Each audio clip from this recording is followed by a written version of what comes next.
This program provides education, not advice. Sponsors pay a fee for endorsements and interviews. See the truthayf.com disclosure page for details. This is where technology, innovation, and personal finance come together. This is the truth about your future with Rick Edelman. Brought to you by Global X ETFs, dedicated to providing investors with unexplored intelligent solutions. It's Thursday, January 26th. You know, the world's moving rapidly toward clean technologies, renewable energy, hydrogen fuel cells, electric vehicles. A lot of this is changing the way we power our lives. This is all because governments around the world are demanding that we meet aggressive climate change goals. Most countries are calling for net zero emissions by 2070, some as soon as 2050. But for all that to happen, we have to build the products, and those products require raw materials, natural resources like lithium, copper, and uranium, rare earth materials, neodymium, terbium, never even heard of these things, praseodymium, dysprosium. I hope I'm pronouncing all these things right. This is all crazy. I learned about all these things in a new interactive website called chartingdisruption.com. This was put together by Global X ETFs in partnership with the Wall Street Journal. You can go check it out, chartingdisruption.com, or you can get the full report.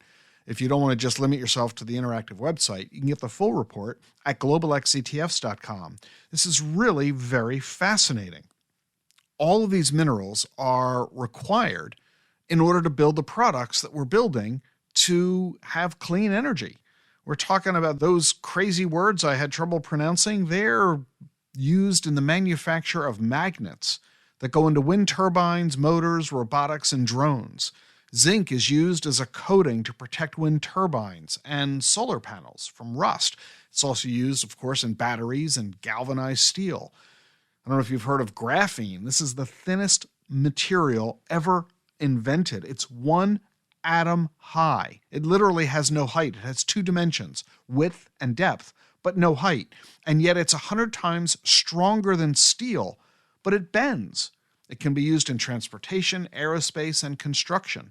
Copper is well known for its high conductivity and its resistance to corrosion. That makes it a key component in renewable energy like wind and solar power systems. The problem is that clean energy consumes a whole lot more of these minerals than the products we currently use. I'll give you an idea. Lithium-ion battery packs. Well, that's, a key element of an electric vehicle. Ordinary cars don't really need a lot of lithium because there isn't a big battery in your car. The thing is just a box, weighs a few pounds in the front of your vehicle. But a battery pack in an electric vehicle runs the whole length and width of the car. These things require 16 pounds of lithium, 77 pounds of nickel, 44 pounds of manganese, 30 pounds of cobalt. That's for one battery pack in one car. This is a huge demand for these natural resources. To produce 1 megawatt of wind power, we got to use 3 tons of copper. And by the way, that's for a land-based windmill. An offshore windmill needs 9 tons of copper, plus massive amounts of manganese, zinc, and more. Same thing for solar power systems. In fact, a German company right now is selling a solar car. They plan to deliver the first vehicles by the end of the year. Solar cars have a battery pack. You plug them in to charge just like other electric cars. They also have solar arrays on the roof and on the hood. They don't get very many miles just yet, up to 20 miles a day in ideal conditions. That doesn't sound very good, but it's perfect if all you do are run local errands. And by the way, this vehicle, it only costs $25,000. Tesla doesn't make a car that's electric for $25,000. In fact, Tesla's been cutting its prices.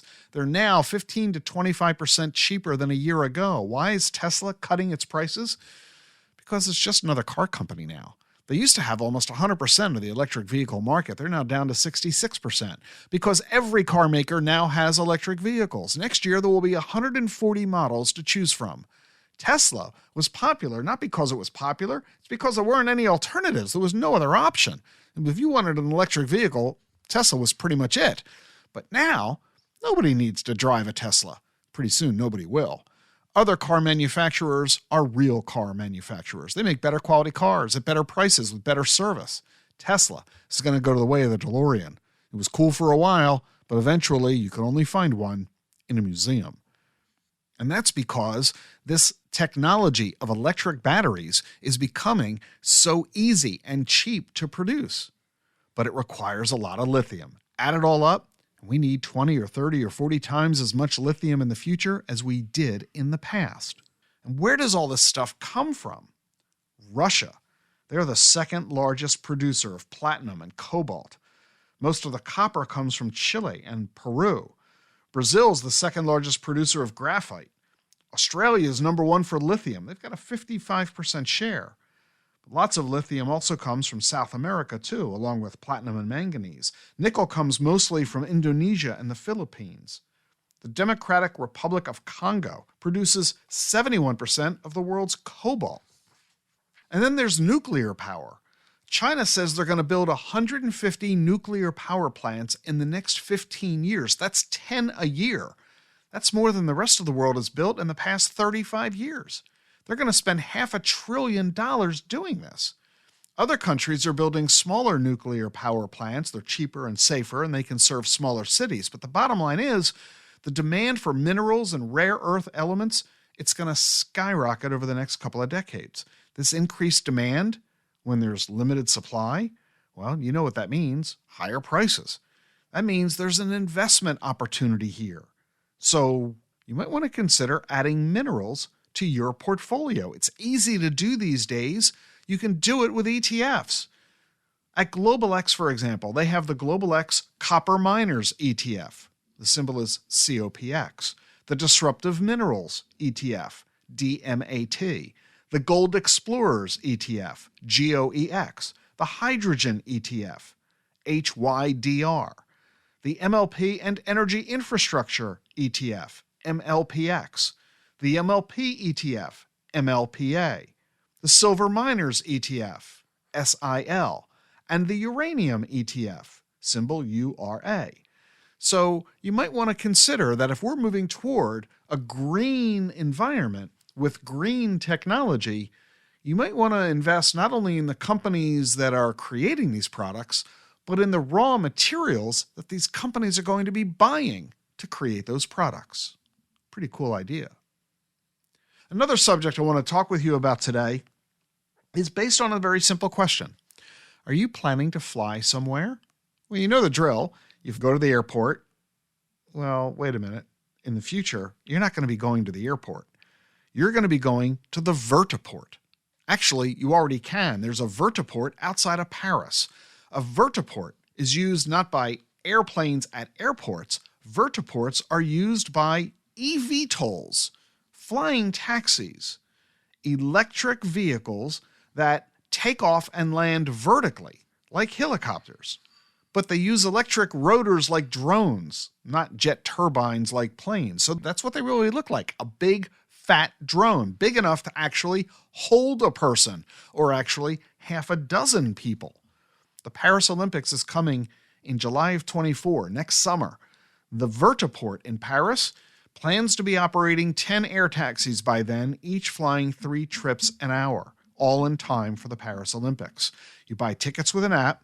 When you get to the terminal, facial recognition confirms your identity. A floor sensor measures your weight.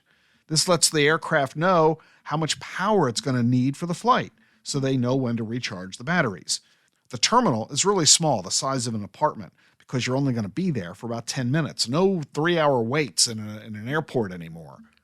You're going to arrive, park your car, walk in, take off. Pretty cool.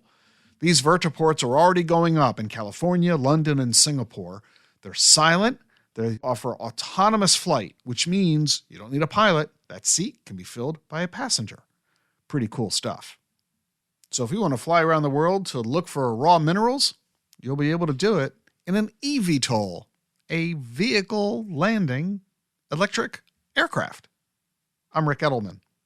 I'll see you tomorrow. Did you know Schwab offers a satisfaction guarantee? If for any reason you're not completely satisfied, Schwab will refund your fee or commission and work with you to make things right. You won't find that kind of promise everywhere, but you will find it at Schwab. It's just another way that they put clients' interest at the heart of everything they do. Learn what's included and how it works at schwab.com/satisfaction. That's schwab.com/satisfaction. The Truth About Your Future is sponsored by Global X ETFs. With volatile fuel prices and growing concern about the environment, consumers are embracing alternatives. Should your portfolio do the same? At Global X ETFs, we specialize in investments that look beyond household names, providing access to companies in emerging areas like electric vehicles and lithium battery production.